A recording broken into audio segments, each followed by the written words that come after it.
All right, step one, always remove your negative battery cable. Yeah, that's the one that's way back here underneath the fuse panel here. You can get your hand in there. It's kind of a hassle, but you can do it. It's not too bad. All right, so your starter is on the front of the engine toward the front of the car. Let's see where your oil filter is here. It's right up tucked next to your oil filter in front of your oil pan. So it's actually got pretty good access, all things considered. Just got to remove that bracket there and the little cover at the cone that goes to the transmission. So discuss that further.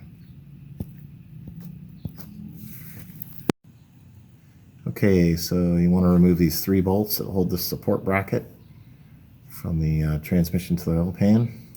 They're 15mm head bolts because those kind of block your access to your starter here. It'll be much easier. It takes you like a minute to pull it out, so definitely a must do there.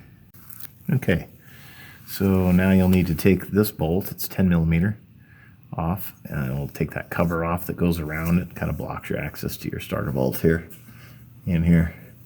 The starter bolts, by the way, are 15mm.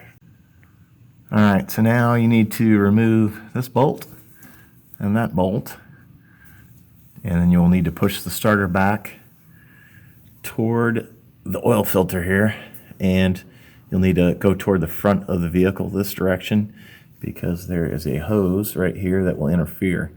Once you push it that direction toward the front, you'll be able to drop it straight down and out, and you'll get it down to where you'll be able to reach the terminals on the top where the solenoid's at there. Okay, once you have the starter down, you need to get it down low enough so you can actually get the wiring off, which is difficult. So this guy right here, this cable retainer, you can see your positive cable to the starter here is going behind it, and it doesn't give you a lot of movement to get the starter out and get to the wiring. So just pop the clip here on the front side of the vehicle.